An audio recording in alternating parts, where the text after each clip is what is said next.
KBP Oras! Eksakto ang punto 6:04. Humahataw, humahagupit, lumalatay na komentaryo sa himpapawid. Dos por dos. Walang takot sa paghimay sa masalimuot na isyu ng bayan. Dos por dos. Humahataw na mga balita at impormasyon. Dos por dos. Ating damhin, ating lasapin ang hagupit na Dos por Dos.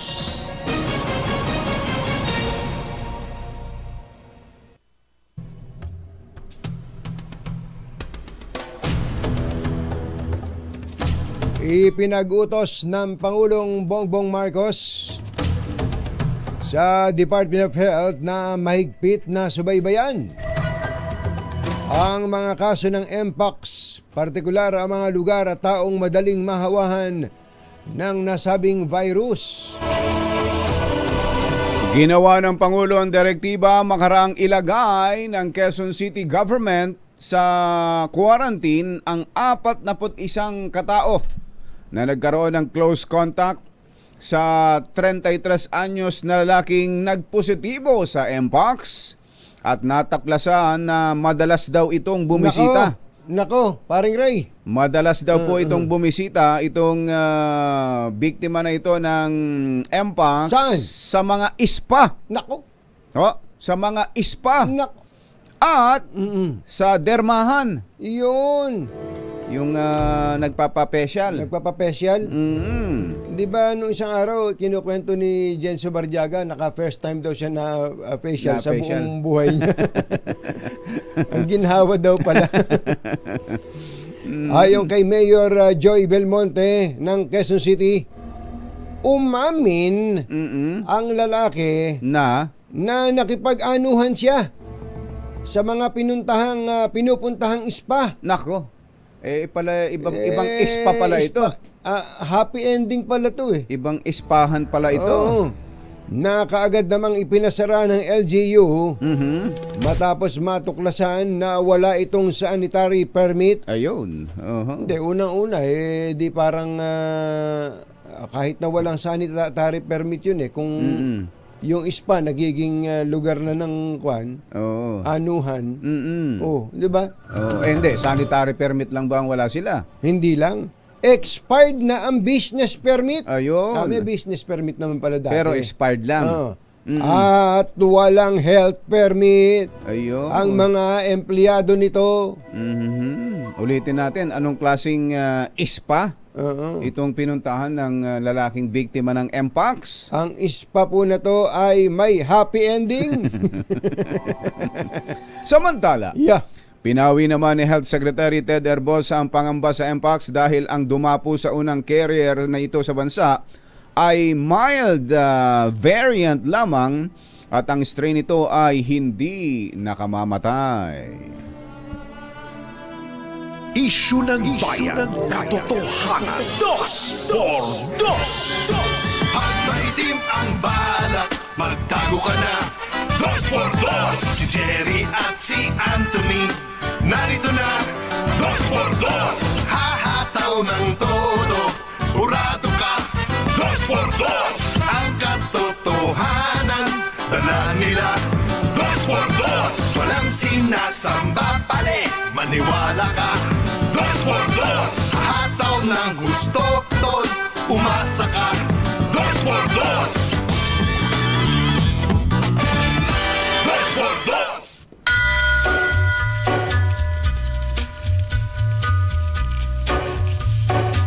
Hi. Take a little Maganda morning. town and go across the track. Magandang umaga, bayan! Bayan! Ito po si Anthony Taberna. Ito po si Jerry Baha. Muli pong sumasa inyo ang Dos por Dos sa umagang ito ng Friday! Yuhuu! The humming wild Kumusta po kayo? We are never coming. Ganun pala nangyari dito sa nahawan na to, no? Mills past the stack. So, mahilig pala to sa mga chiching. Oo. Weather in the storm. Marami kasi yatang ganyan eh. Hindi lang sa Quezon City, ha? Oo. Yung bang dissenting mga naman yung Labas. front. Oo, yung labas. Oo, pero pagdating sa loob, Ay ano. may deal or no deal? Deal! Meron palang mga good girls with Good bad girls habits. With bad habits. Ayun. Kaya nga, may mga nadadali dyan, ano? Eh, hindi ba yung, yung MPAX na to na naisasalin sa pamamagitan ng Intimate, contact. Yun nga yung binanggit sa atin ni Secretary Herbosa kahapon. Kailangan madikit, Madikit. yung balat Ang sa balat. balat nung may sakit Oo. o kaya yung mga damit o mga gamit na ginamit nung may sakit. Eh din nung nag-contact tracing, nakita nitong mga taga Quezon City Health Department na nung oras na yon, Nung oras na nung yun. oras na pumasok itong si 33 years old na MPAX carrier, eh marami pang iba pang pasyente, customer o kliyente nung Doon sa lugar na yun. nung spa. Ayun. So sila yung Oo. sila yung isinailalim sa quarantine. Sa quarantine. 41? Ang daing naman customer noon. Hindi, pati mga na rin yun, staff na rin doon. Staff. Pero yung mga customer yata, wala naman. Hindi ganun karami. Hindi ganun karami. Oo. Nung oras na sila i-raid. Hindi pa ini-raid nung oras na yung kumbatsero. Yung chinek, nung Nung i-chinek. check lang. Nung i-chinek. Dahil doon lang nila nalaman. Sir? Na-identify na. Ano? Hindi ko nga sinasabi. Talaga si Kong Angel, oh. Kayo, yun na nga. kaming mga bata, tinuturuan mo ng mga ganyan na Kuya Angel, oh. Oo. Panay nga iwas namin, eh. Ang ginagamit na nga lang namin termino, happy ending. Happy ending. Eh, ang dami pala nun. Sabay-sabay pala silang nag-check. Kaya nung nag-contact tracing kumbatsero, nalaman nila na during that time na nando doon si carrier, ganun karami ang nag-i-enjoy din sa kabilang mga kwarto. Oo. Sa kabilang Anong mga- oras kaya yung mga oras Paring na... Ray, anong oras kayo nagpupunta sa mga ganyan? Aha. Kaya sinasabi. Meron ding afternoon delight? Pwede Doon ba? din ba yung derma? Hindi, ang nangyari, Iba yung ang derma. nangyari kong batsero, pagkatapos daw nung sumulpot na yung mga kanya, yung mga rashes niya, nagpatingin sa derma. Ayun. Yung pala yun. Ba't kaya may mga butlig ako din sa ganire? At yung butlig ko ubod ng dami. Yun na nga yun. Di ba, kumbatsero, yung pinakitang picture sa atin ni Ahia Jelom Tang, Oo. yung likod, yung Ang nasa dami, likod, grabe. grabe. Ganun Ganun pala pala. mangyayari doon. Greg, ganun pala yun. Hindi, pero... Kahit pa sabihing hindi nakamamatay, Oo. matatakot ka rin talaga dun eh. Parang napuspos ng kumbatsero yung naalala mo dati, yung bulutong tubig. Ayun, ganun. Oo. Parang chicken pox yung nasa... Grabe. Kaya mag-ingat po tayo. Kung meron man po na kaya lang, wala namang pangalan to eh. Hindi kaya pwedeng banggitin na rin yung pangalan ng establishment? Binanggit yata sa ibang Binanggit na ba? lugar. Binanggit yata. Mother, pwede ba nating makuha? Lagay ko pwede. Especially yung mga ayaw pa umamin. Para alam na nila. Magpatingin Uy, sila. regular ako dun ah. Diba? Mga ganun, no? Yun yung lugar na ang sabi Oo.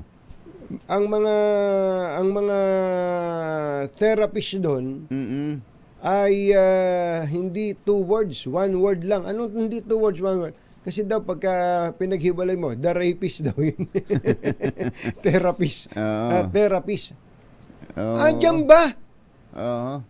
Saan ba yan? Infinity Spa. Infinity Spa. Saan bang lugar ito? Sa ano daw? Sa may E. Rodriguez. Ayan. E. Rodriguez. Ang ngayon, nadadaanan ba natin yan, kumbatsero? Buti Hindi, nila sa hindi ko- Quezon Avenue tayo dumadaan. Hindi ako na hindi ko napapansin yung lugar na yan. Oo, ang napupuntahan namin sa E. Rodriguez puro ospital eh. nga. Ispa sa E. Rodriguez ano. Ako, kaya yung mga laging Ayan. nandiyan, Tandaan nyo na yan, yung Infinity Spa. Diyan daw po, huling nagpakasaya. nagpakasaya si Dahil sabi mo, happy ending eh. happy ending, kumbatsero. Meron lugar na talagang masahe lang. Talaga, may mga kanya babalikan ka dahil maganda yung facility, kumbatsero. Oo, Halimbawa, yung kan lang eh.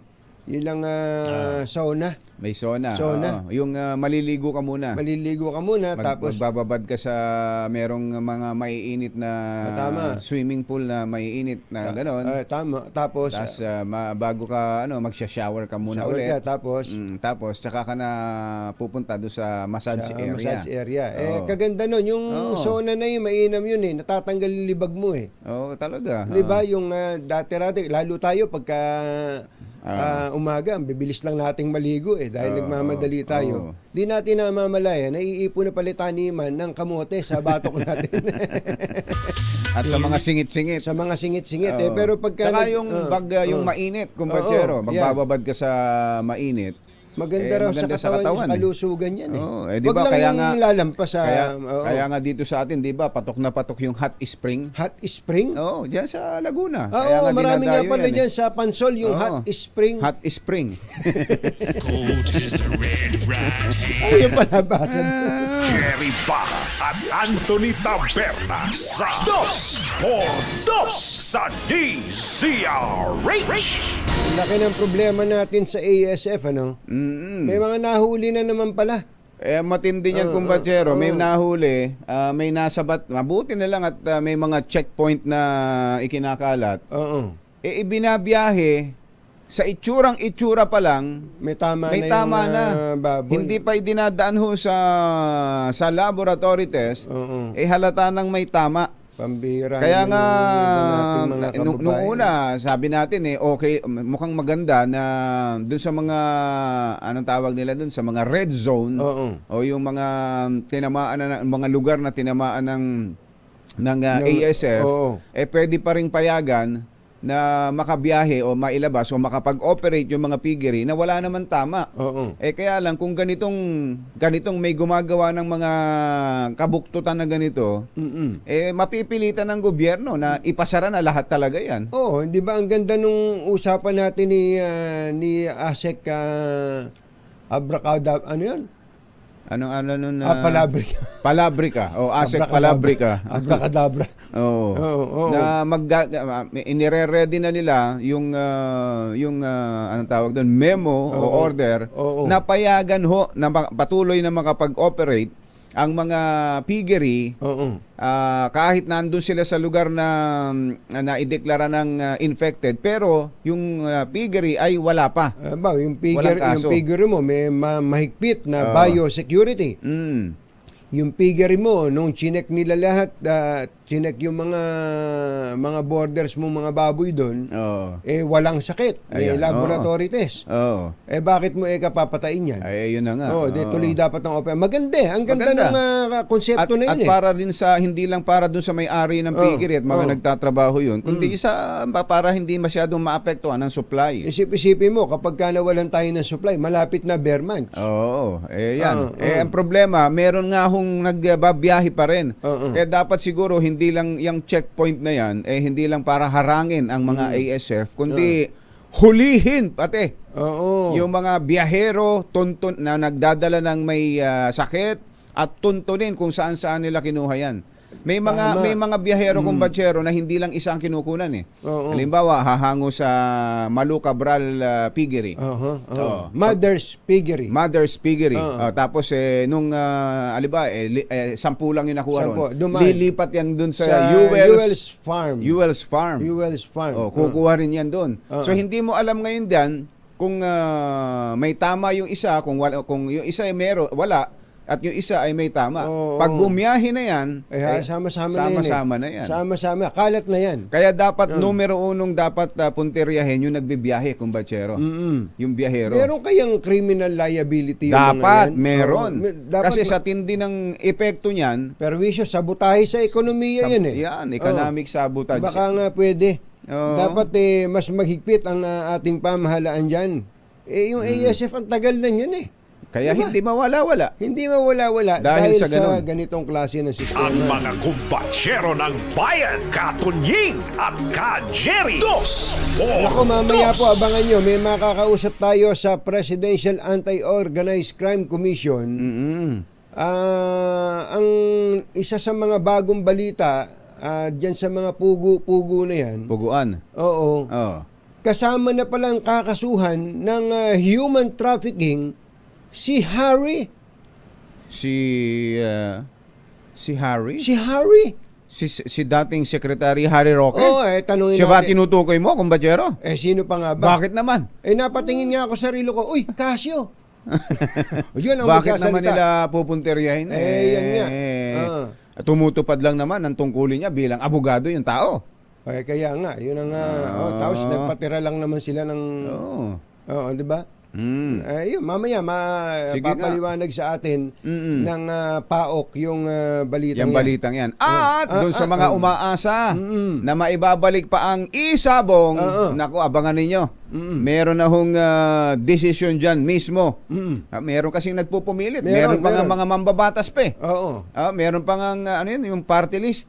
Yung Yung- OFW. Oo, samantalang ang OFW at ang kanilang pamilya ang unang nadisgrasya o naapektuhan ng isabong. Kaya nga hinihintay ko si Speaker Martin Romualdez na siya mismo ang magsalita at ideklara niya sa harap ng kanyang mga miyembro sa Kamara na hindi! Ayun. Hoy, tigilan nyo yan ha. Dapat ganun eh. Dapat ganun. Oo, ayan. Abangan po natin ang mga latest na mga balita na ating binabantayan. At kung nakikinig sa atin si former Mayor Alice Guo, meron pong mga offer sa inyo ng mga para si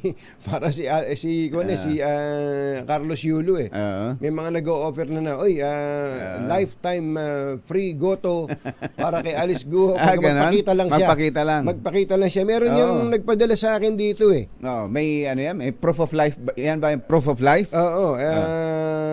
Eto, kumbachero. May nagpadala. Ano lang, punta lang sa isang lugar. Halimbawa, tulad nung naalala mo ba yung isang reporter na kilala ko, may kinover siya.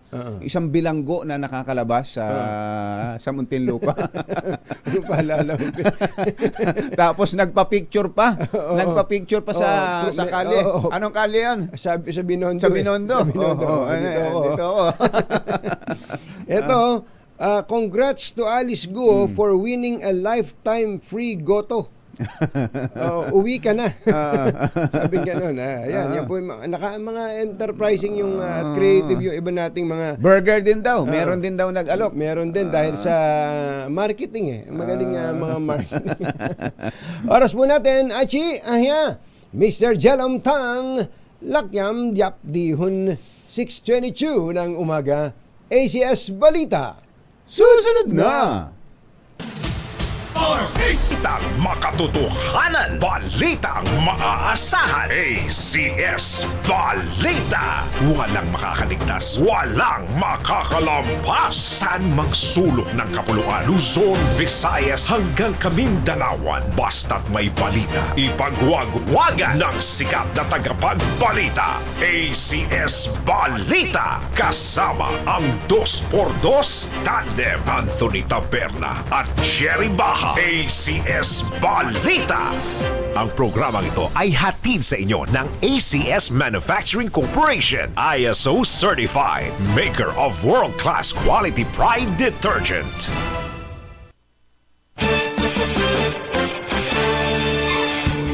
Sa ulo ng ating ACS Balita, mas mababang pamasahe sa eroplano asahan sa pagpasok ng bare months. Budget Secretary Amina Pangandaman tutol din na buhayin ang isabong. Senate President Chis Escudero nagpaalala sa mga senador, huwag magsalita sa isyu ng impeachment laban kay VP Sara. Rider na binansagang boy karate. Kulong matapos karatihin ang nanitang traffic enforcer sa Muntinlupa. Mahigit 100 milyong pisong halaga ng shabu na recover ng isang mangisda sa West Philippine Sea malapit sa Pangasinan. Magandang umaga Luzon, Visayas at Mindanao. Good morning Philippines. Hello world. Kami po ang inyong mga tagapagbalita. Ito po si Jerry Baha. Ito po naman si Anthony Taberna. At ito ang ACS Balita. ACS Good News. sa ating ACS Good News. Sa mga mahilig pong magbiyahe, lalo na kapag bare months, asahan naman mas murang pamasahe sa eroplano sa susunod na buwan dahil sa nakaambang downgrade ng Civil Aeronautics Board o CAB sa fuel surcharge level na ipinapasa sa mga travelers sa domestic at international flights. Sa anunsyo ng CAB, bababa sa level 5 ang fuel surcharges ng domestic at international flights mula September 1 hanggang 30. Sa ilalim ng level 5, ang fuel surcharge para sa domestic passenger flights ay nagkakahalaga ng mula 151 hanggang 542 pesos. Depende sa layo ng lugar, habang ang international flights ay mula 498 hanggang 3,703 pesos. Ito ay mas mababa kumpara sa pamasahe ngayong buwan na nasa level 6 at mas mataas ang fuel surcharge. Ano pa hinihintay nyo? Biyahin na! Tara na! Alas 6:28 ang ating oras. Tutol ang Department of Budget and Management sa panukalang muling ibalik ang isabong sa bansa bilang pamalit sa nawalang kita ng pamahalaan sa pagsasara ng Pogo. Sa datos ng DOF at ng NEDA, halos 7 bilyong piso ang mawawalang kita kapag tuluyang naipasara ang lahat ng Pogo sa bansa sa pagtatapos ng taon. Naniniwala si Budget Secretary Amina Pangandaman Yun. na kanyang nakayang kumita ng gobyerno sa pamamagitan ng mga epektibong pangungulekta ng buwis at iba pang programa ng gobyerno. Git ng kalihim, nananatiling matatag ang ekonomiya at unti-unti na ring nakakamit ng pamahalaan ng target itong mapababa ang budget deficit bago matapos ang termino ng Pangulong Bongbong Marcos. Alas 6:29 na ng umaga, mayapayaba kay Kongane, mga kabalen, gising na. Pinadidistansya ni Senate President Chis Escudero ang mga senador sa isyu ng impeachment laban kay Vice President Sara Duterte.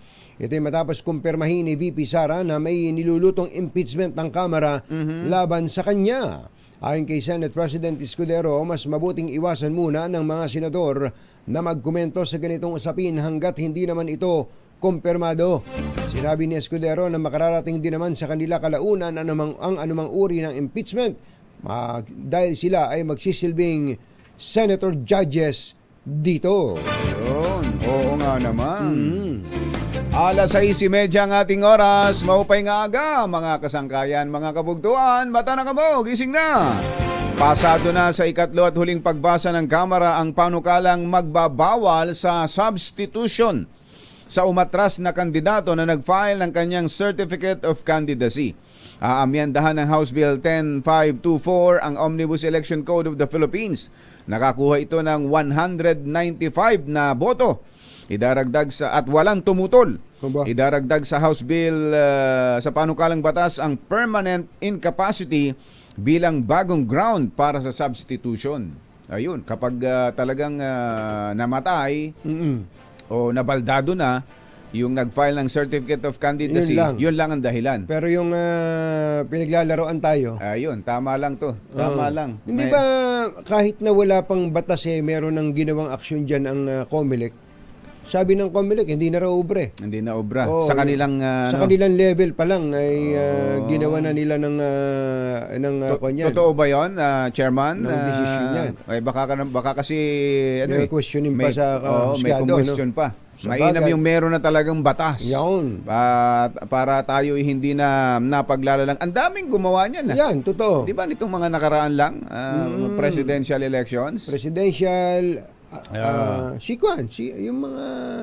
si Pangulong Duterte. Ayan, nung bago siya ma-elect, ang nag-file nun ay si Chairman, Barangay Chairman. Si Martin Dino. Martin Dino. Tapos, itong nakaraang eleksyon, si si VP Sara, Oo. mayor ang finailan niya, Oo. tapos umatras, tumakbong vice president. Mm. At ginagaya din ng iba. Yan. Ginagaya din ng iba. Oo nga. Oo, mainam din naman Tama yan. lang. Oo. Para Kaya- matapos na yung mga kabuktutan na yan. 6:32 Malinaw na. ng umaga, kakasuhan ng Muntinlupa LGU ang motorcycle rider na binansagang Boy Karate. Makaraang karatihin ang nanitang traffic enforcer sa Barangay Alabang, Muntinlupa City. Yari ka ngayon. Kasong direct assault and resistance at disobedience Oo. ang kinakaharap ni alias Eduardo.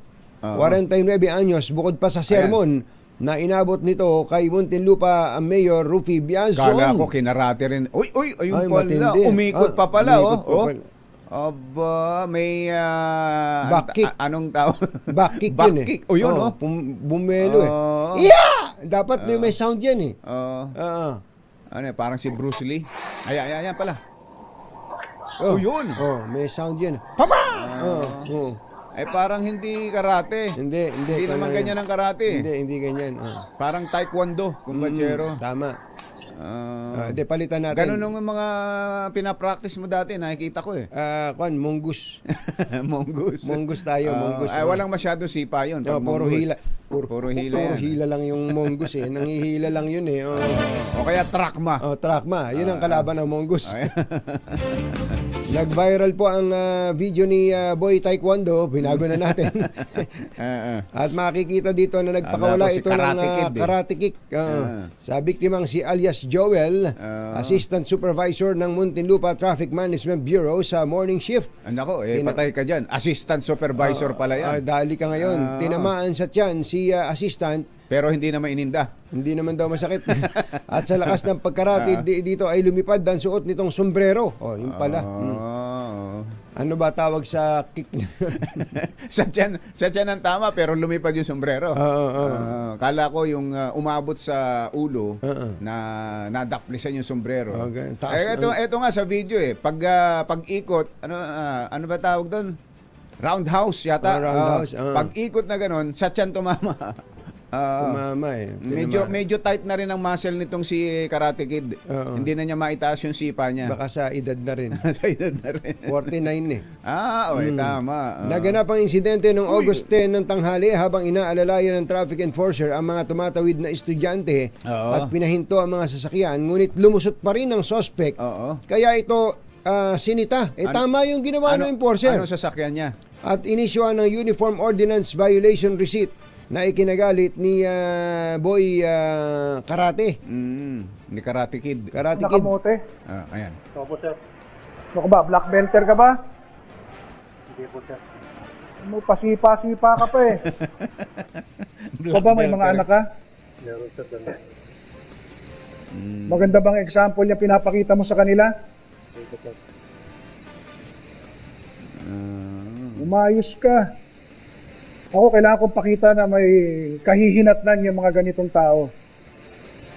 Alam ko, may buhay kang sarili, pero yun na nga dapat nga mas responsable ka eh. Dahil may anak ka. Kung nakasagasa ka doon, mga batang tumatawid, ano tingin mo? Yun. Tama. Kung kaya anak mo ang nasagasaan ng ganun, dahil mayroong isang pasaway sa kalsada, mahirap na disiplinang gagawin sa iyo ngayon para matuto ka. Ang bait ni Karate Kid. Maawa ka sa mga anak mo, yung mga ginagawa mo, sila maapektuhan. See? Hindi mo, hindi ka makakibungay. Wala kaming choice kung hindi ituloy itong kaso. Sana magkaroon ka ng leksyon sa pangyayaring ito. Tama naman. Mayor, tama na. Tama naman po yung mga payo nyo. Mayor, okay na. Tama, Tama yun, na. tama yun. Oh. Oo, tanggap naman namin. Pero maganda yung pagpapayo ni Mayor na yun. Oh. Maganda yung Tama pagpapayo. yun. Hindi, saka ito, magandang pagkakataon din, kumbachero, para paalalahanan natin ang lahat ng motorista, hindi lang dito sa tawiran ng mga estudyante. Kapag ka po may pedestrian lane, alam niyo naman yung ibig sabihin ng pedestrian lane, ano? Yung mga chuper na nakikinig sa. Pag may pedestrian lane, oras na may tumuntong na dyan, isang paa, o kaya kahit na hindi pa nga tumutuntong at nakita mong may tatawid, huminto ka, pare. Huminto ka. Ang utos nga dyan hindi rolling stop eh. Full stop. Full stop.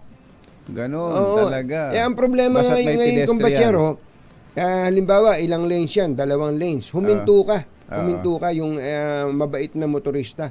Huminto ka dahil may dumadaan. Yun namang ibang motorista, huminto ka na nga, didiretso pa, so blind side pa ngayon. Oo, delikado ngayon. Lalong delikado, may mga ganun pong nasasagasaan. O kaya yung nasa likod, bubusinahan ka ng bubusinahan ka, bakit kaya humihinto? Talagang dito sa bayan natin, kapag ka sumusunod ka sa batas, ikaw pa ang masama eh. Sa ibang motorista ha. So, ayan. matuto na tayo doon. Dapat matuto dyan si High Blood. High blood, boy high blood. Si boy Dapat high blood boy yan. high blood ang tawag dito, hindi boy karate eh. Boy high blood. Samantala, na-recover ng isang mangingisdang isang drum ng shabu.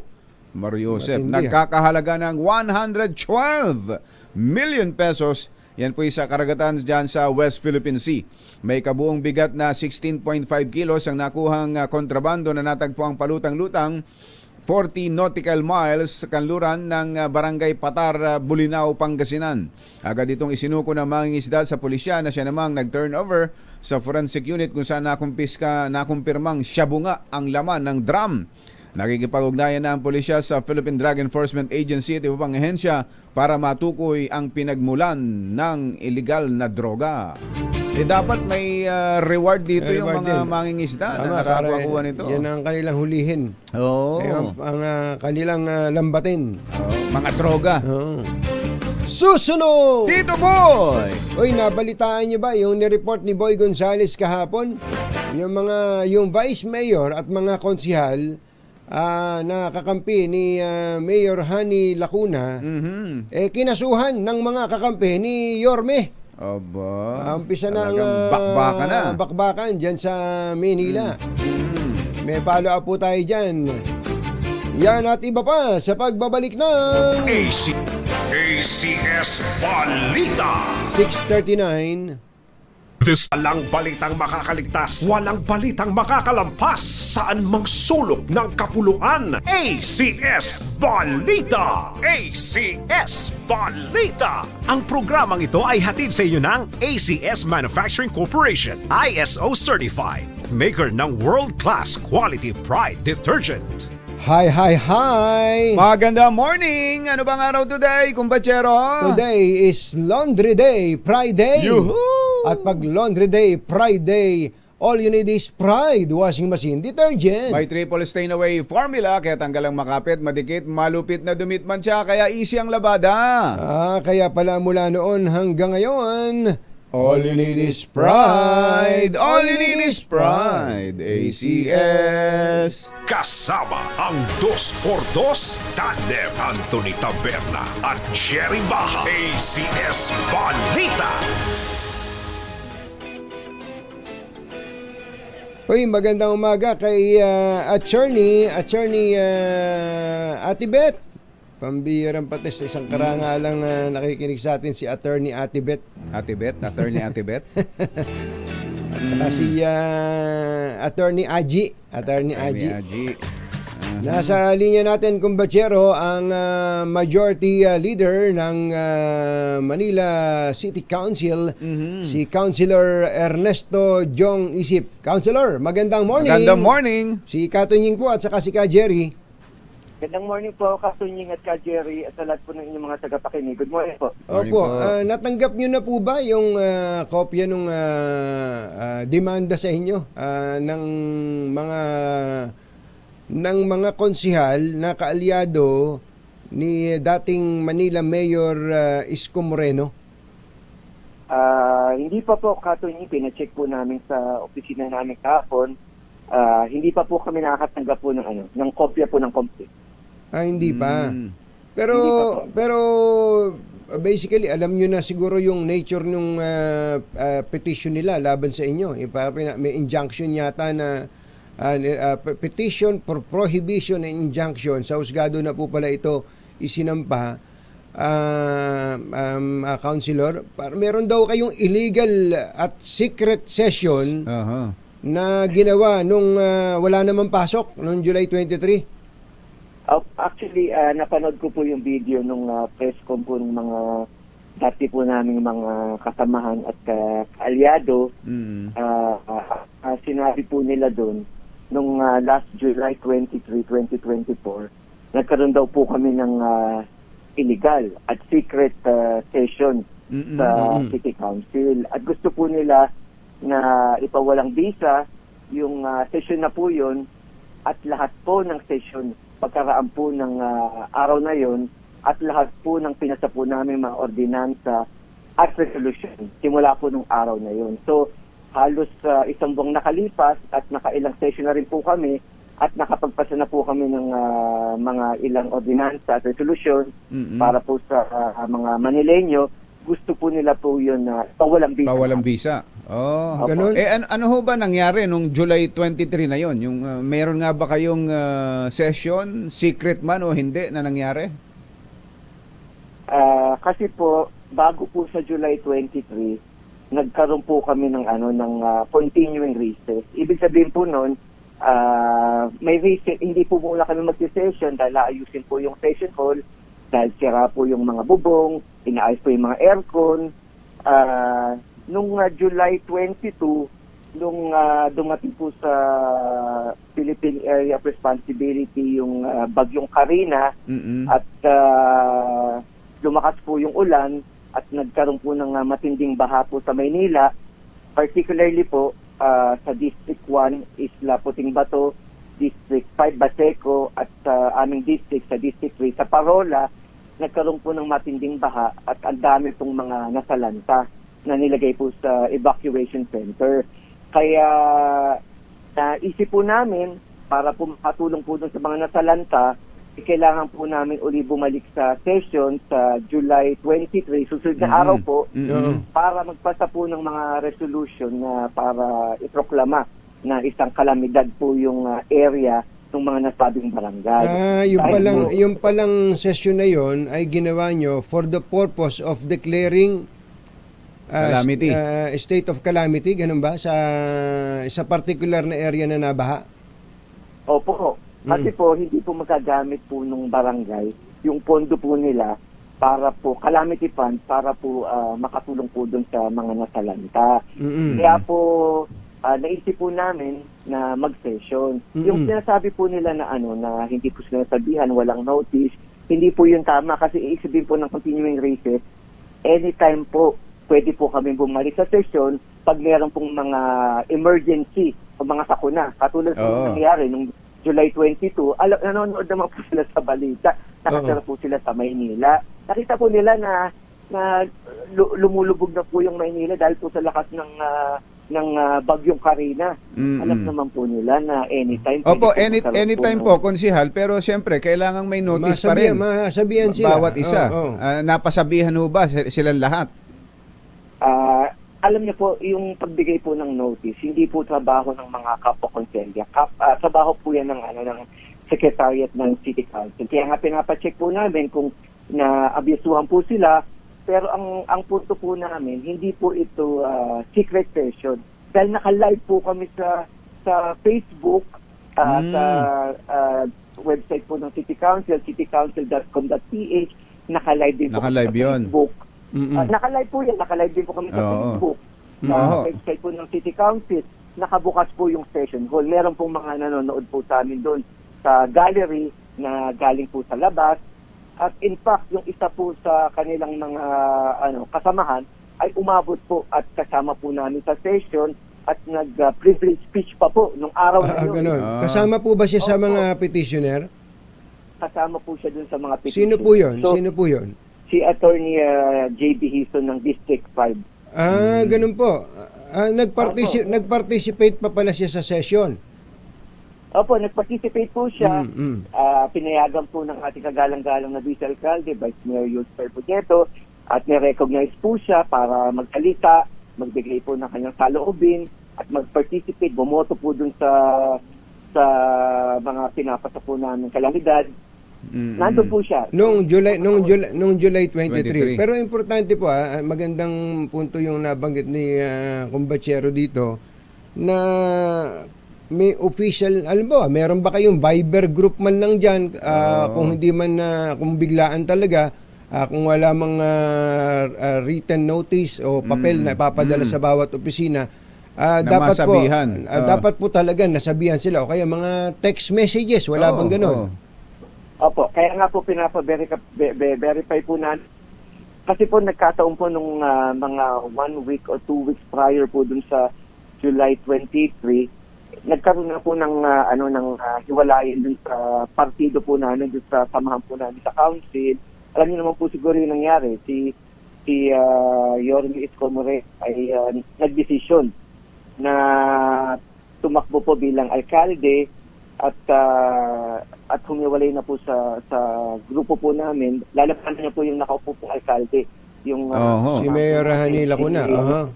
Opo. Pero Alam naman ho yan. pero kampo, attorney, councilor, majority leader, hindi rin po nawala, hindi naman po kahit na magkakaiwalay pa kayo ng prinsipyo ngayon, magkakaiba kayo ng political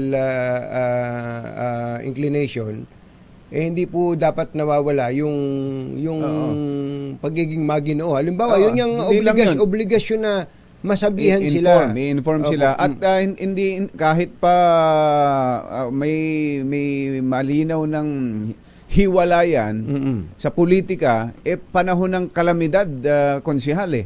Dapat walang politikahan sa panahon ng kalamidad, di ho ba? Tama po. Kaya nga po alam po namin kung ang secretariat ay nagbigay po sa kanilang notice. Kasi kami po yung sinisisi nila, hindi naman po ang kapo-konsilang magsasabi po sa ibang konsilang. Yung secretariat.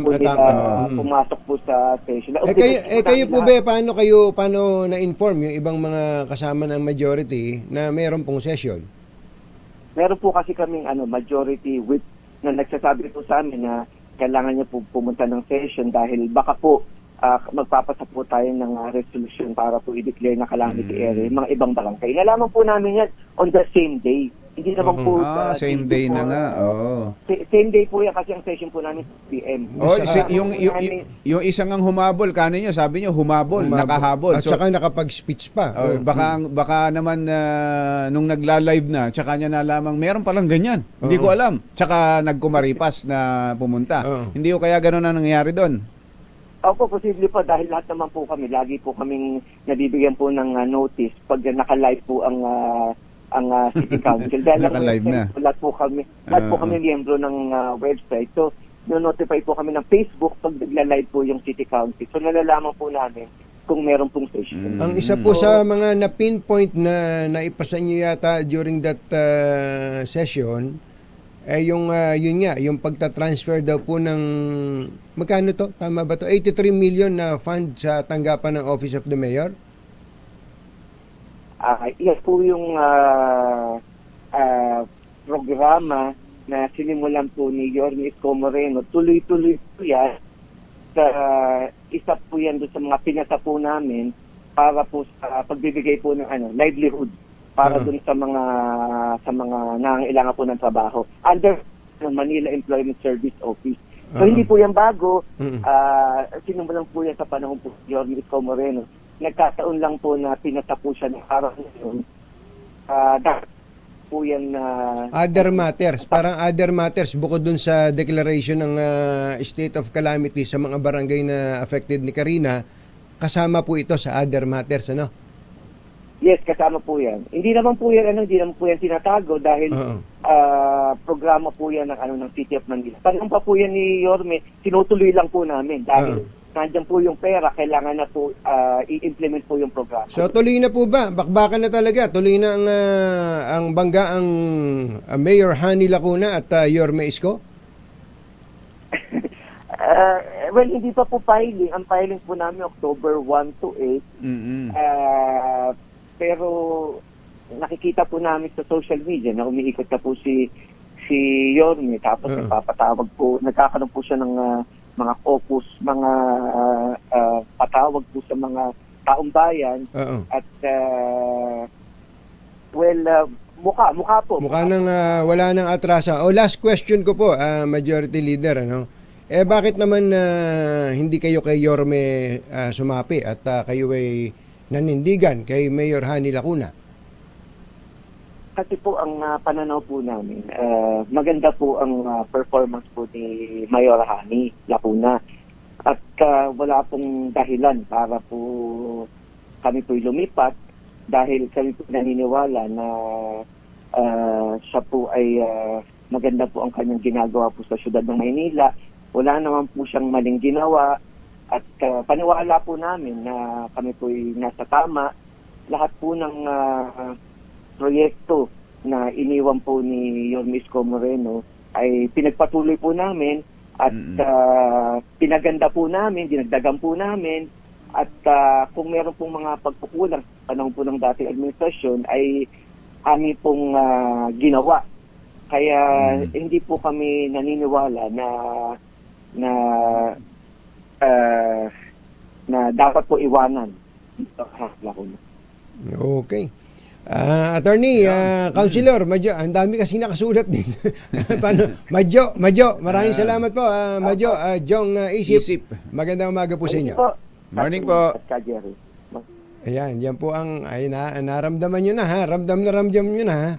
Oo. Lahat ngayon ng galaw at kilos ni Mayora at ng kanyang mga kaalyado, sisilipin na ng kabilang grupo yan. Kasi bakbakan na. Sabi nyo, hindi ba sa May pa eleksyon?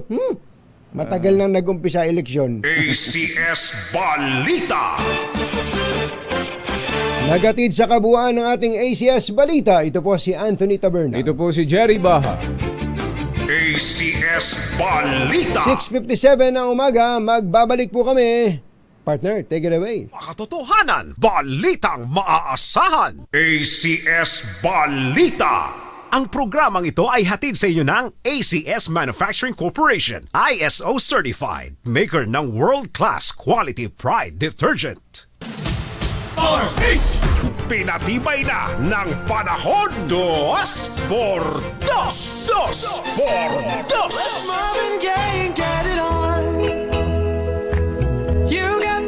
Ay, good morning! Good morning po sa mga nagtitinda dyan sa palengke. Marami ngayong natutuwa naman tayo kumbatsero dahil sa marami pala tayo mga kababayan ngayon na habang nagtatrabaho, nakamonitor na ngayon sa... May mga nakasabit ng radyo na gayon o kaya cellphone. O kaya sa cellphone yan. Sa cellphone, nakakapanood na. Tama yun, updated kayo. Pero hindi porkit na balita na magtataas ng presyo, itataas yun na kagad ha. Huwag ganon. Meron tayong good news. Ayan. Para po sa ating mga kababayang mahilig sa seafood o isda galing dyan sa Cavite.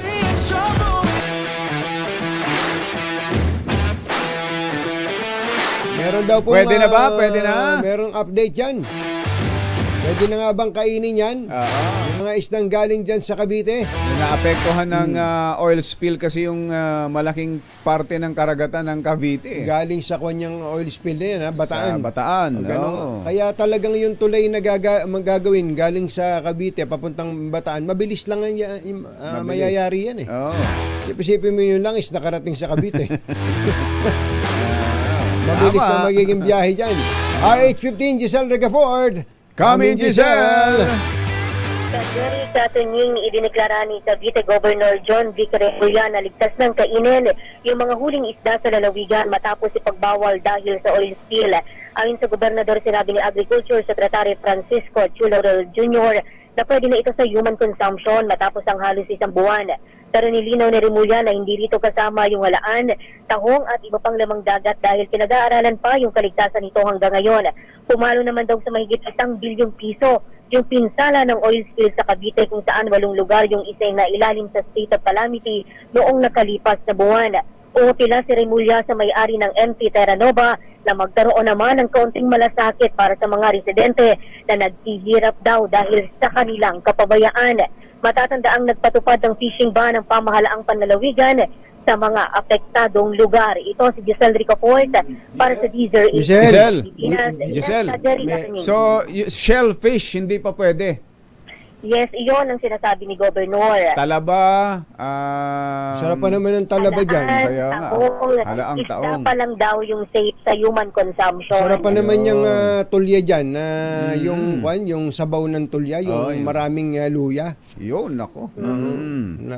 Halaan. Halaan. Alam mo ka, Jerry Katunying, good news din ito lalo doon sa mga vendor. Kasi maski yung mga vendor dito sa Metro Manila, yung iba, nagsarahan na pansamantala dahil nalulugi yung kanilang mga benta, itinatapon na lang nila yung mga isda nila dahil nabubulok ilang araw bago maubos. Wala, dapat nung nag-press con ba si Governor, dapat kumain siya na isda, pinapakita niya kumakain siya isda. Ang sabi niya nga Jerry Katunying, kung hindi pa daw tataas yung confidence ng kanyang mga kababayan sa pagkain ng isda doon sa kanilang lalawigan, nakahanda naman daw yung mga lokal na pamahalaan na mag-boodle fight. Nakain daw sila sa harap ng public. Gayahin niya si Mayor Joy Belmonte. Kumakain ng lechon. Tingnan mo, nakita mo? Ayan, Sabi ko sa iyo. Ganun dapat. Dapat may pinamamarisan. Kaya nga, ang saya ni Mayor Joy, balat siguro. Talaga naman. Ayun, ayos. So, ulitin natin, pag isda, pwede. Yung shellfish, wag muna. Wag muna. Pinag-aaralan pa. Okay. Thank you, Giselle. Balik sa inyo ka, Jerry Katunying.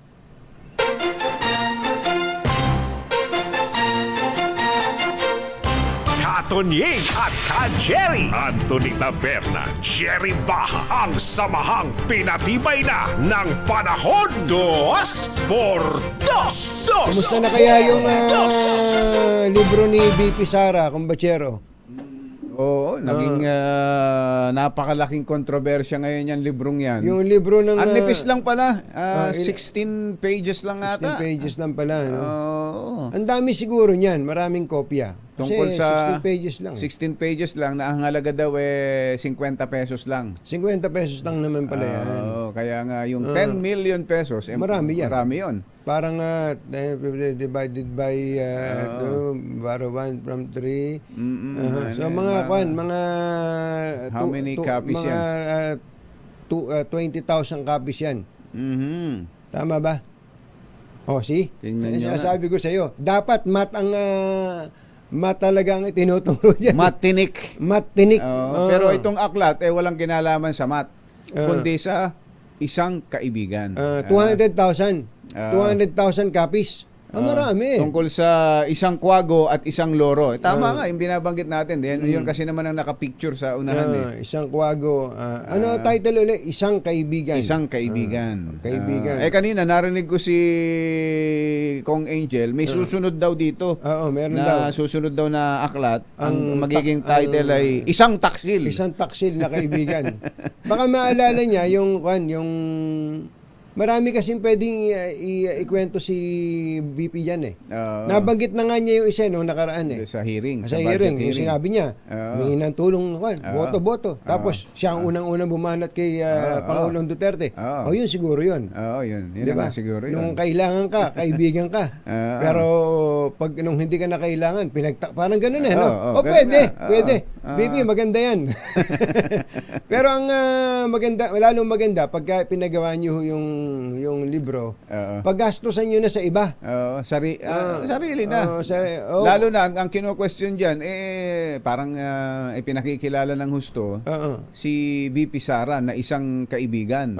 Mukhang meron yata silang campaign slogan na may ganun ng tunog Kaibigan. Kaibigan. Lang pala. Kaibigan. Kaibigan lang pala. Parang iba yun ah. Napuntang napawi ang aking nadarama. Yee!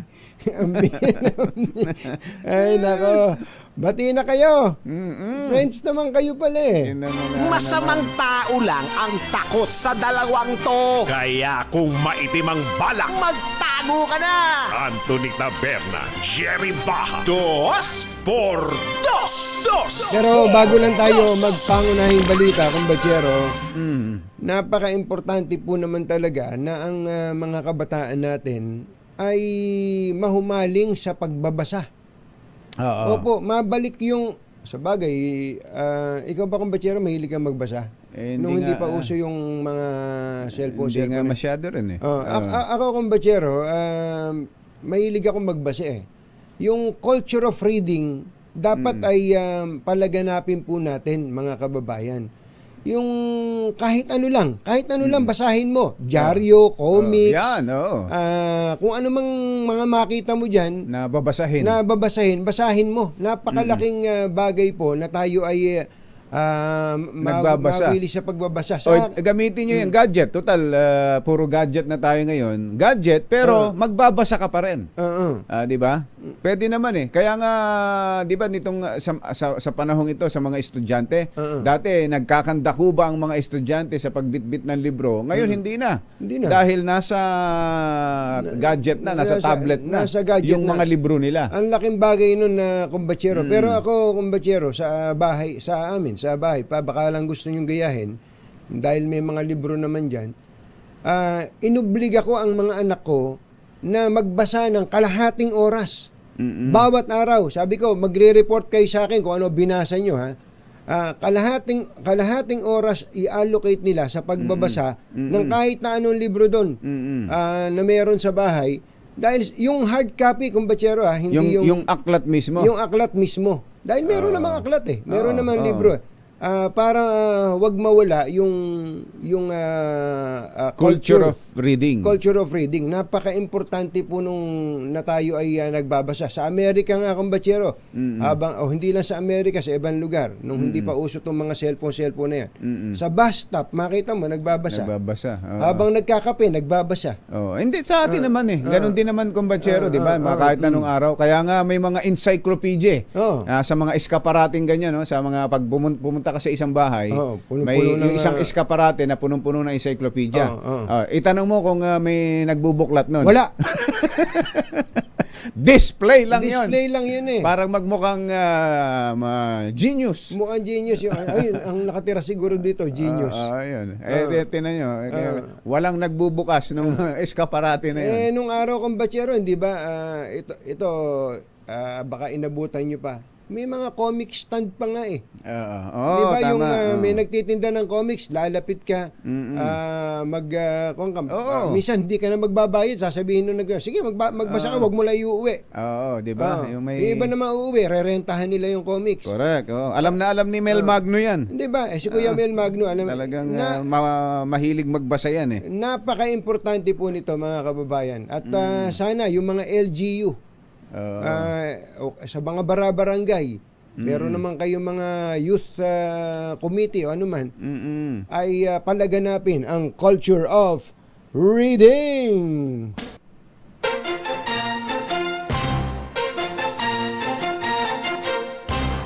Tonying at Ka-Jerry. Anthony Taberna, Jerry Baja, ang samahang pinatibay na ng panahon. 2x2.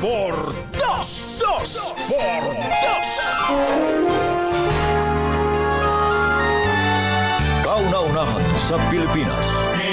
NBC Manila Broadcasting Company. DZRH, member, kapisanan ng mga broadcaster ng Pilipinas. Member KBP. Oras! Kapopoy, 14 na minuto na makalipas ang 7 ng umaga. Balitang bagong-bago, balitang dapat alam mo, balitang magdadagdag ng talino dahil bagong impormasyon, makibalita, unang-una sa DZRH. Pangunahing balita kasama ang 2x2 tandem nina Anthony Taberna at Jerry Baha. Narito na ang ulo ng ating mga pangunahing balita. Pangunahing balita. Ang tax carrier umaming nakipagtalik sa pinuntahang spa sa Quezon City. 41 close contact nito isinailalim na sa quarantine. Pagtakas ni dating Mayor Alice Guo sa bansa, iimbestigahan ng 3 komite ng Senado. 30 baboy na may ASF na harang sa isang checkpoint sa Quezon City. Mga motoristang walang RFID stickers at sapat na load, pagmumultahin na simula sa August 31. Lalaki arestado sa pagbebenta ng bagets sex video online. At diabetes, type 2 diabetes, maaaring makuha sa pagkain ng red meat ayon sa isang pag-aaral. Pangunahing balita. Magandang umaga Luzon, Visayas at Mindanao. Good morning Philippines. Hello world. Kami po ang inyong mga tagapagbalita. Ito po si Jerry Baha. Ito po naman si Anthony Taberna. At ito ang Pangunahing balita. alas 7:16 ng umaga. Detalye ng mga balita sa aming pagbabalik. Ang balitang ito ay hatid sa Unahing balita.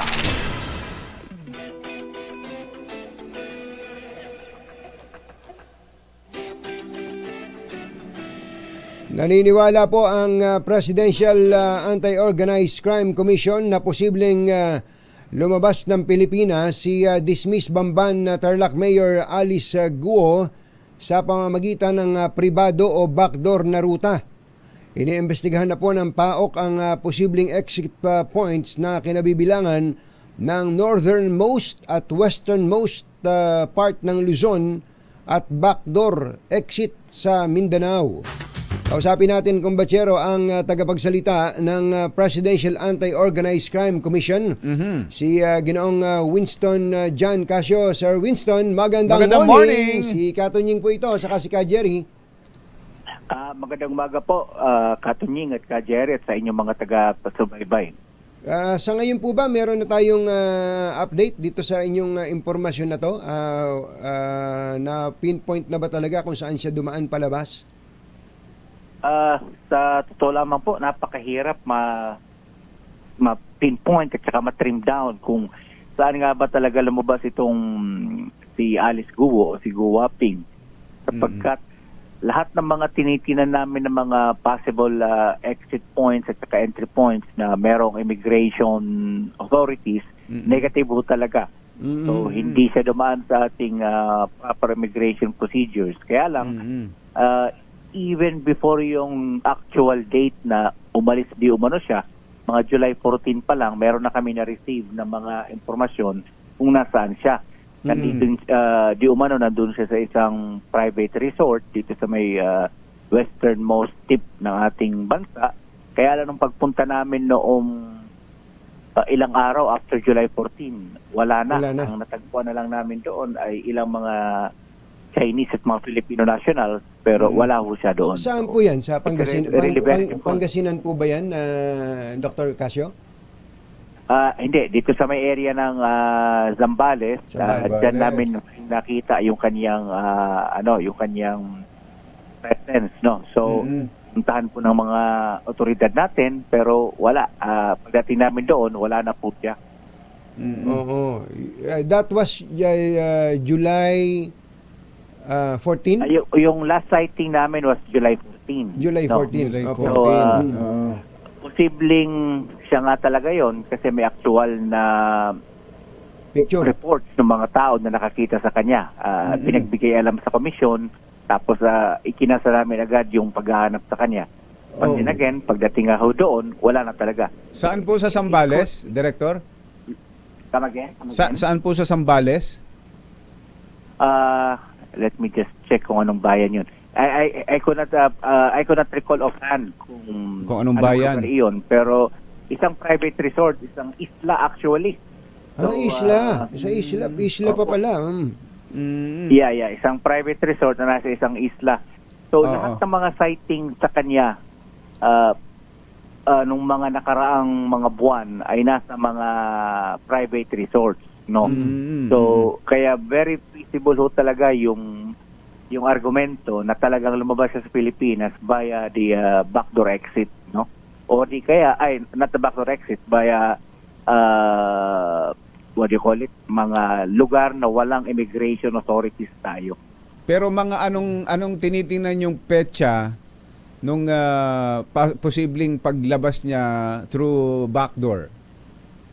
Alam nyo, kasi ang ating nakuhang impormasyon sa ating mga kasamahan, mga counterparts doon sa Denpasar, sa Bali, was July 17. Lumipad siya papunta ng Malaysia to July 18. Dumating siya doon. Mga early morning na ng July 18 yon. So very feasible na yung sighting na yun ng July 14 ay tama po yun. So within that date, July 14, July 16, lumabas ng Pilipinas po ito. Doon ang unang touchdown niya sa labas ay sa Bali, Indonesia. Yes sir, yeah, tama Katunying. So Denpasar ang kanyang unang touchdown, then from Denpasar lumipat ng Kuala Lumpur, then Kuala Lumpur lumipat ng Singapore, then doon sa Singapore nag-stay siya ng hanggang August 18. No? Opo, nung Sunday lamang saka siya tumawid ng Batam, Indonesia. So, 18 tsaka Indonesia. ni-rule out niyo na po ba ang possibility na nagbiyahe siya sa dagat at hindi sa eroplano? Hindi pa natin na-rule out yun. Lumabas siya via sa dagat, di ho ba? Kasi yung mga resorts na nagkaroon siya ng sightings, very accessible po ang mga yon, palabas na ng Pilipinas, no? So, very feasible ho talaga na lumabas siya ng dagat. So, kaya napakahirap po. Tatapatin ho namin kayo. Napakahirap po talaga. Kaya sa tama ho ang sinasabi ng ating Pangulo na imposibleng walang tumulong po rito, mga pribado man o di kaya mga taong nasa gobyerno, sapagkat napakahirap. O wala kami makitang trace halo. Hindi, pero kung ang binabanggit po niyo ay hindi niyo pa inaalis yung ganung possibility na baka nga dumaan siya sa dagat, pwede ba, ang tanong ko, pwede ba siyang umalis ng Pilipinas na nakabarko o naka fastcraft, nakayate na walang na walang government official o employee na tumulong sa kanya? Kasi marami siyang access. May pera, may access, etc. Sir. Tama yun, Katunying at ka Jerry. Kaya nga, ang panawagan ho namin, maging sa komisyon at sa ibang mga ahensyang kasama sa task group namin is we have to conduct a thorough investigation. Kasi we cannot definitely rule out na meron hong talagang tumulong dito na taong gobyerno. Kasi parang taken out of the movie script itong pangyayari ito eh. Tama kayo. Parang ganun nga ho ang dating. Pero Director, anong dating sa inyo? May halaga ba sa inyo yung nangyari, yung pahayag ni Attorney Elmer Galicia na nung Miyerkules lang, last week lang, August 14, nung nagpa-notaryo sa kanya ng personal si Alice Guo? Opo. Mga prosecutors na miyembro ng task group namin ang kumuha sa kanyang statement at dinala siya sa DOJ. At talagang pinaninindigan niya na nandoon sa kanya personally, doon sa lugar sa San Jose del Monte. Ang sinasabi pa nga yata niya, nasa loob lamang ng sasakyan ito at kinausap niya while inside the vehicle, tapos pinaba lamang yung bintana. Bintana at saka daw di umano nagkausap sila, pinirmahan, nag-subscribe sa kanya yung kanyang counter affidavit. So, that in itself, hindi namin totally dinidiscount yan.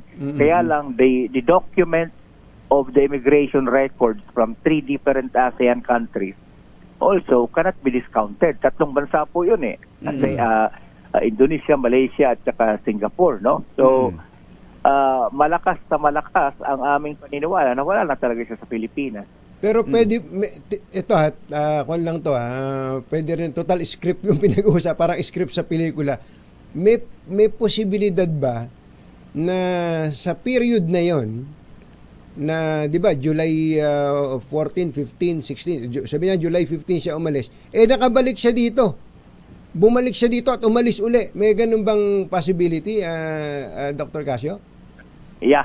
Meron ho kami tinitingnan na gano'n. Na, kaya lang, pag gano'n ho talaga, malaking sampal na ho talaga ito sa gobyerno natin. Malaking sampal sa amin lahat ito. Kasi parang naglalabas-masok siya dito sa Pilipinas. Kaya sabi nga namin, walang alam. araw, nag-uusap kami. Talagang merong mga taong mas mataas sa gobyerno na tumulong sa kanya rito kasi kung naglabas-masok man siya rito. Ito, isa pang tanong. Di ba wala siyang hold departure order? Ang meron lang sa kanya ay ILBO. Although may arrest warrant na inilabas ang Senado laban po sa kanya. Abogado po ba kayo, Dr. Casio? Hindi ho. But I'm sure kabisado niyo naman ng mga batas tungkol po diyan.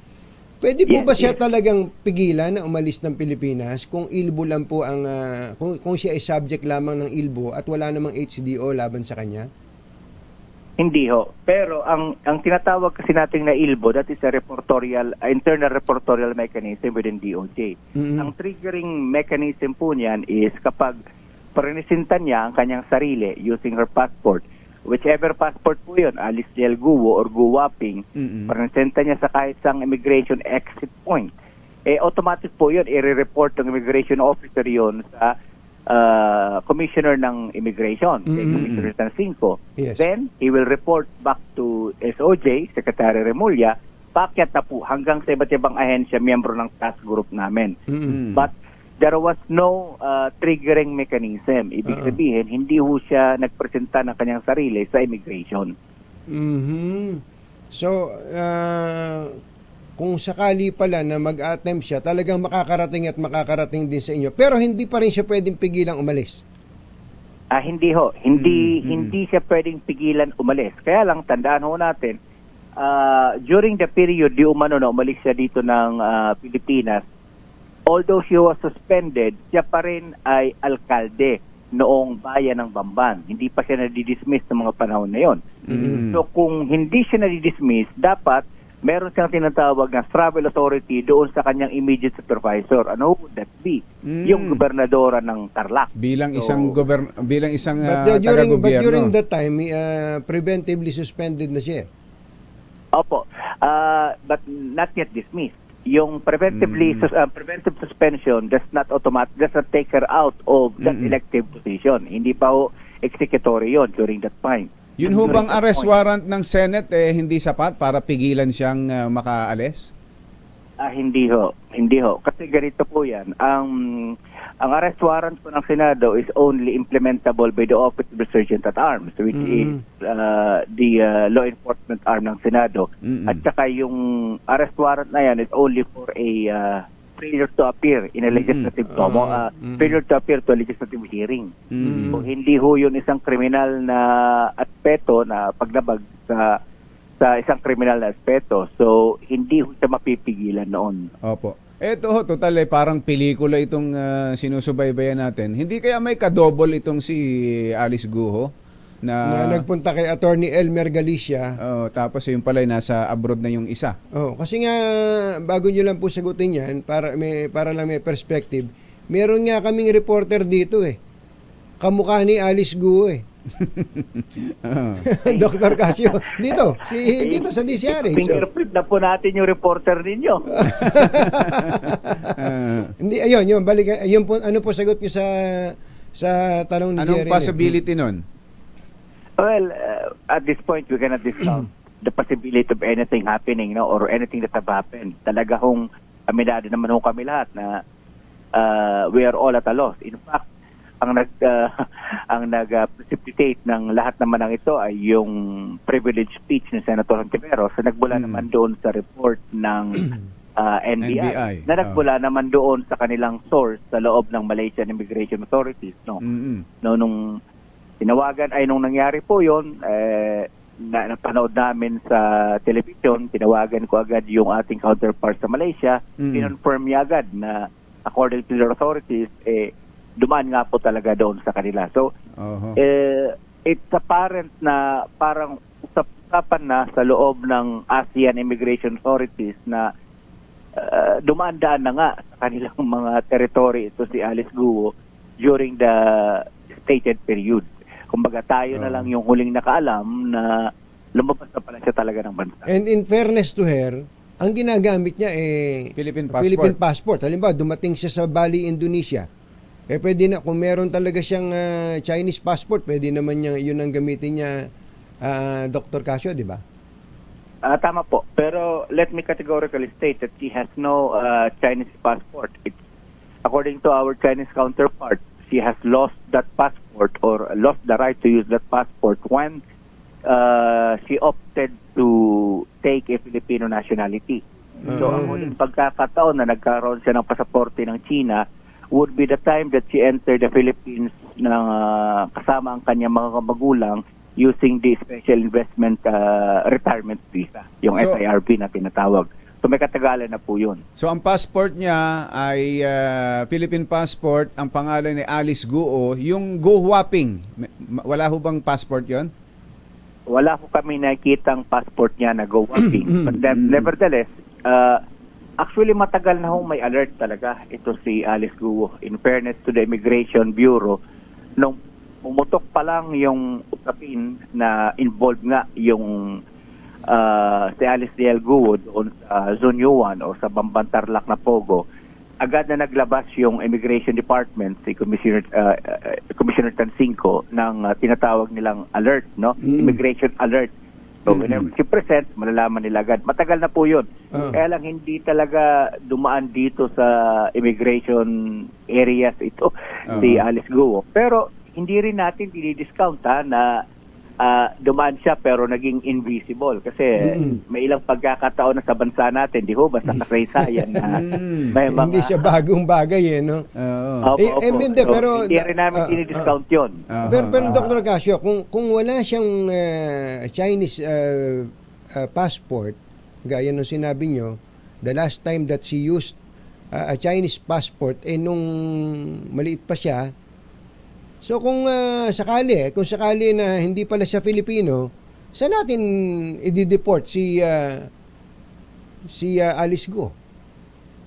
Problema na ho namin yan, Mayo pa lang. Kasi if we would be able to cancel her passport, which is nangyayari, sinisimulan na po yung proseso ngayon.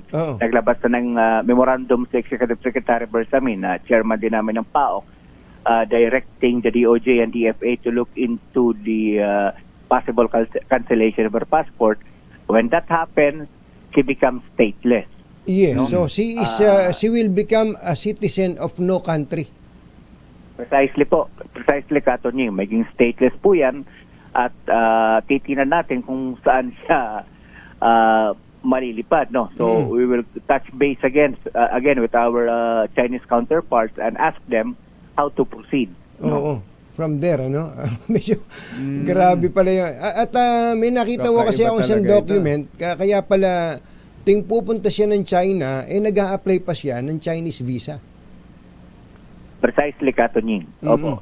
Tama ho yun. Lahat ng kanya mga exit ng Pilipinas papunta ng China, she really applies for a Chinese visa. So isang pagpapatunay na wala na siya doon sa database ng Chinese government as one of their citizens. No? Medyo masalimot ho ito. I'll tell you, pag nahuli po siya or whatever, magiging masalimot po ito.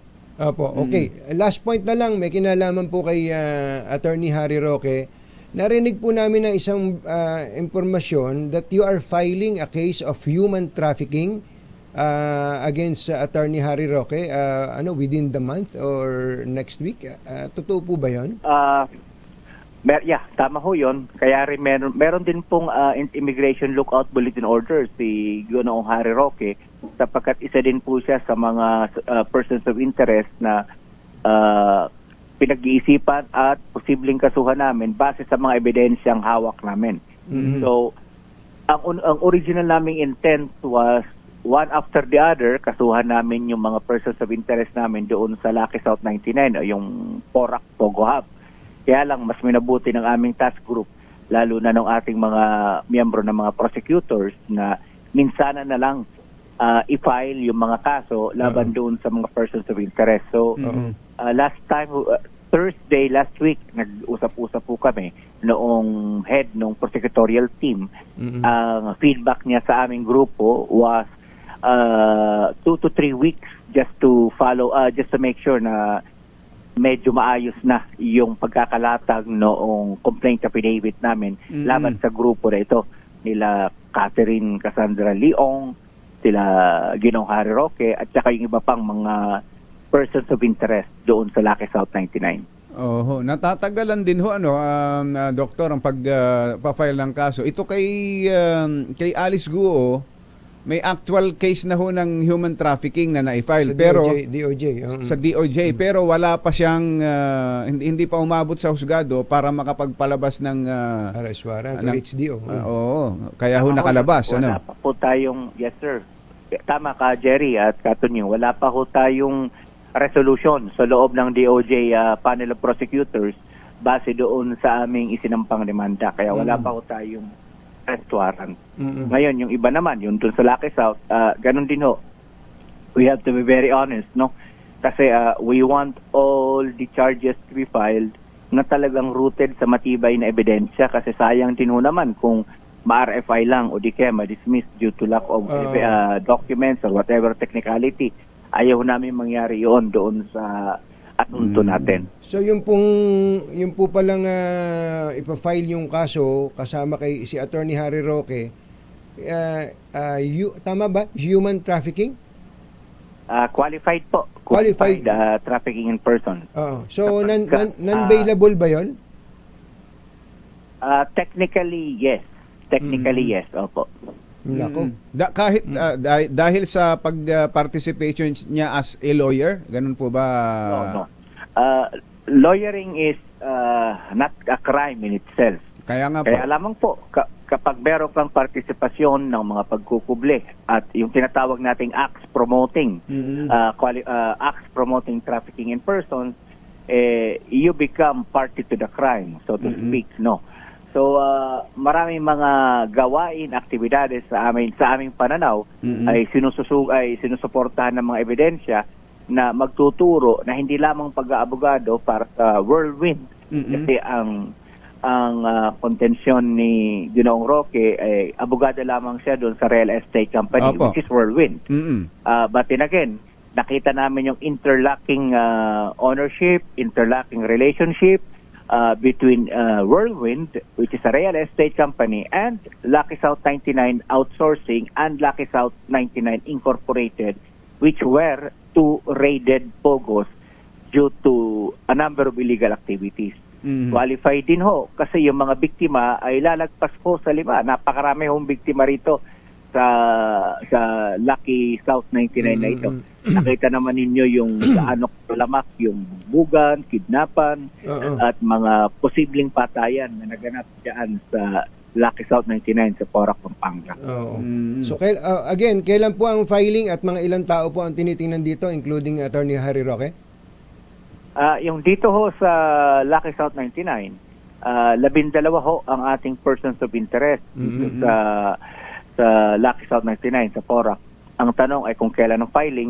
Gaya na nabanggit ko gaya na nabanggit ko is ang information na binigay sa amin ng prosecutorial team last Thursday is bigyan lamang sila ng 2 to 3 weeks para mailatag lahat ng ebidensya base sa dami ng mga posibleng mga respondents. Remember, you have to photocopy, present as many copies as you can. Isa pa po yan, no? Second is the number of documentary evidence that we have to obtain, authenticate bilang attachments doon sa aming mga isasampang asunto.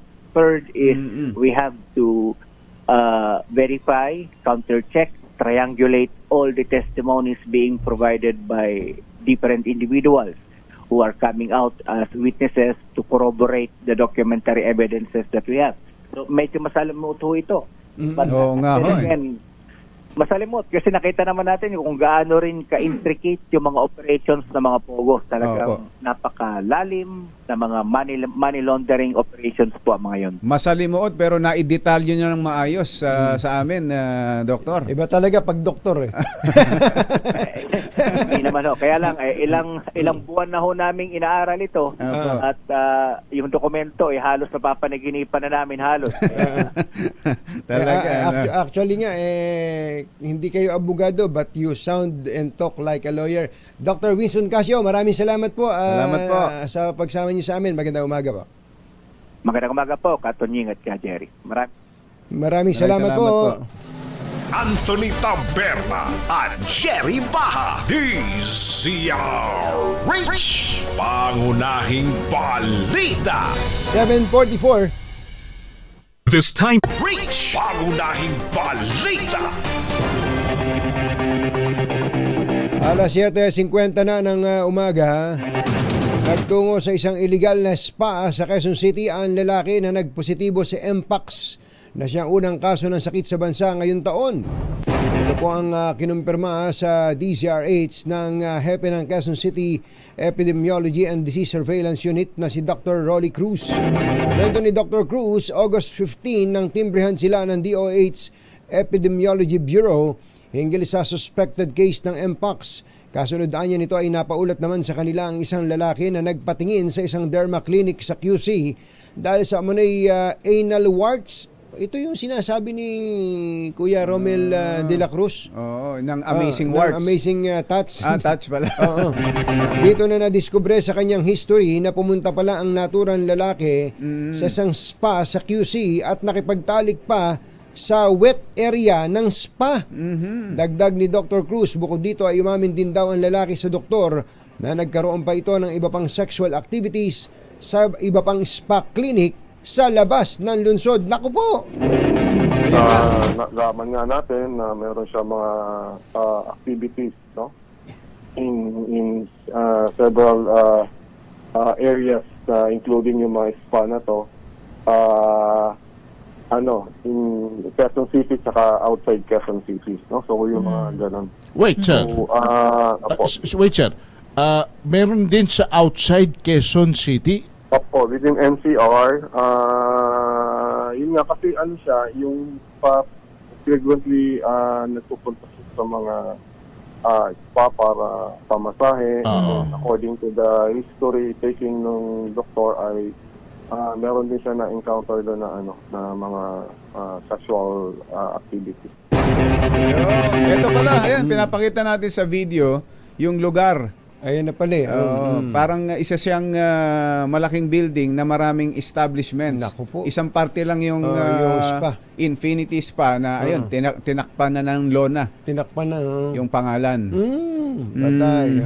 At dahil dyan, 41 nga ang natukoy na naging close contact ng pasyenteng ito ng Mpox. At batay sa reports, 7 sa mga individual na ito ay mula sa Quezon City, kabilang ang 3 nagtatrabaho sa isang spa at 4 na kliyente nito. At ando na yata si Val Gonzales. Asan ka ba, Val? Val, anya ka na naman ba sa spa? Val Gonzales, RH5, Val Gonzales. Come in, Val! Nandito kami sa tapat mismo ng Gusali Jerry Tantone. Pero sige nga, makita natin. Hindi para mag-pa. Para wala na, sarado na eh. Sarado na dahil doon sa kakulangan din ng mga papeles. Pero ang sabi ng Quezon City Government, walang dapat ipangamba dahil handa ang lokal na pamahalaan ng lungsod Quezon para harapin ang pagkontrol at pagtugon laban sa Mpox o monkeypox. Itong inihayag ni Quezon City Mayor Joy Belmonte kasunod ng matukoy na first case ng Mpox sa bansa na nagpa-spot nakipagtalik pa sa isang attendant sa Quezon City. Ayon kay Belmonte, taong 2022 pa pinalangkas ang sarili nitong mekanismo para tugunan ang anumang health o virus-related incident gaya ng Mpox. Sa ngayon ay activated na ng Quezon City Epidemiology and Surveillance Unit ang isang quick response team na tumututok sa contact tracing. Sa ngayon ay sarado na nga itong spa clinic kung saan nagpa-service ang 33 anyos na lalaking infected ng Mpox dahil sa kawalan ng mga kaukulang permit to operate. Tinakpan na rin Jared Anthony ang signage ng spa clinic na matatagpuan dito sa kahabaan ng Jerry. Saan? Saan yan? Dito sa E. Rodriguez Avenue, Quezon City. Malapit sa anong kanto? Malapit lamang ito sa Welcome Rotonda. Malapit na pala sa welcome. Dito na pala, papuntang Maynila na. Lampas na ng QI. Correct, lampas ng QI. Kaya hindi ko alam yan. Hindi ko napupuntahan talaga yan. Ikaw ba, napuntahan mo na ba yan, Val? Ngayon ay napuntahan ko na. Ngayon ngayon lang ha. Promise ha. Ngayon lang, dahil hinanap nga namin ito, bakit dun sa impormasyong ibinigay ni Edwin Duque, dito nga raw ito. Ayos. Thank you. Quezon City, back to you, Jerry at Anthony. Thank you, Val. Dalawa pang truck na kargado ng mga baboy na positive sa African Swine Fever o ASF ang naharap sa checkpoint o naharang sa checkpoint sa Quezon City at Valenzuela. Ayon kay DA Assistant Secretary for Swine and Poultry Dante Palabrica, isa sa mga truck ay naglalaman ng 38 baboy habang ang isa naman ay may lamang 11. Pareho anyang gumamit ng ni-recycle na local shipping permit ang mga truck na nabisto ng parahin sa checkpoint sa Commonwealth Avenue at Malanday. Samantala, inihayag din ng opisyal na dinagdagan pa ng Bureau of Animal Industry and Checkpoint na inilatag sa NCR. Dapat i-impound na yung mga truck na yan at tuntunin, kasuhan yung may-ari. Sa ibang balita, isang 54 anyos na lalaki ang inaresto ng PNP Anti-Cybercrime Group dahil sa pagpuproduce. Producer pala ito. Pagpuproduce ng sex video ng mga minor de edad at ibinebenta online. Kinilala lamang sa alias na Blondie ang suspect na siya ring administrador ng tinake-down na FB page kung saan siya naghahanap ng mga parokyano. Sa investigasyon, lumilitaw na ibinebenta ni Blondie ang mga sex videos na may pamagat na bagets video sa mga dayuhan sa halagang 1,000 hanggang 3,000 piso. Ayon kay Police Lieutenant Wallen Arancillo, spokesperson ng PNP ACG, modus ni Blondie na kumausap ng mga minor de edad at aalokin niya ng pera kapalit ng pagsesex habang palihim itong kinukunan. Sinabi ni Arancillo na hindi lamang si alias Blondie ang kanilang kakasuhan kundi maging mga naging customer nito na bumili ng sex video. 4 minutes bago ang alas 8, magbabalik po kami. Saparo. Ganon. Birthday pa naman ni Ma'am Susan Avena ng San Jose del Monte, Bulacan. Ma'am Susan. Happy birthday kay Susan tayo. Pinabati ka ni Ate Shula. Ay, Kuyang Arnaldo de la Torre. Magandang morning. Kumusta ba dyan? Kuya Arnold Adonis Dagwapo. Good morning. At magandang umaga rin kay Kuyang Eric Divina Gracia. Ang tamis ng mangustin. Mangustin. Thank you. Kuya District Engineer Aris Ramos, magandang morning. Attorney Al Agra. Attorney Al Agra, magandang morning. Morning, Attorney Al. Hinahinay daw sa mga red meat dyan na kumbatsero. Lalo na yung pati ng mga processed meat gaya ng sausage. Salami at steak, nakapagpapataas daw yan ng tsansa ng type 2 diabetes. Nakaka-diabetes daw yan. Pala yan. At magandang umaga rin sa ating mga kababayan na nandyan sa Japan. Alam nyo ba yung nangyari dyan? 36 flights ang na-cancel. Mahigit 200 ang na-delay sa flights dyan sa Hokkaido Airport dahil sa nawawalang gunting. Sa isang tindahan doon sa airport.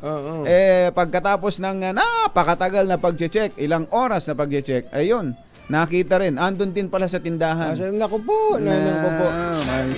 Pambirang mapagduda kayo sa kapwa nyo eh. Dapat siguro magpalit na kayo ng bubong ng bahay nyo. Buti na lang may bubong na maasahan. Gawa sa state-of-the-art technology. May aluminum na. May pintura pa. Now available na rin sa pre-painted tiles pan. Para sa eleganteng bubong na matibay na, makulay pa, Mag-cherry lumping painted ka na! Ay, ka Jerry Labasan, sabi ni ka Jerry, napakahusay daw nung na-interview nating si Dr. Casio. Ay, ganun din ang sinabi ni Ambassador Harry Angping, kumbatsero. Doktor na daw pala yan. Dati manggagawa lang ng relo yan. Dr. Ano nga first name ni Dr. Casio, kumbatsero? Yung spokesperson ng PAOK. First name? Si Dr. John Casio, Winston John Casio. Winston John Casio. Ayun. Galing. Magaling. Marami kang napahanga. Mukha kang abogado, Doc. Yun ang bantayan natin. Ano bang mga susunod na mangyayari sa kabanata ng buhay? Lalo na doon sa isasampa nilang kasong qualified human trafficking laban kay dating Secretary Attorney Harry Roque. Non-bailable pala yun, kumbatsero. Nako, nakakatakot naman yun. Hindi lang pala ilbo ang ilalabas dyan. May ilbo na pala kay Secretary Roque. Abangan po natin. Marami tayong mga binabantayan at syempre kailangan meron kang isang kaibigan. Yeah. Bye! Happy weekend! Damdaming bayan!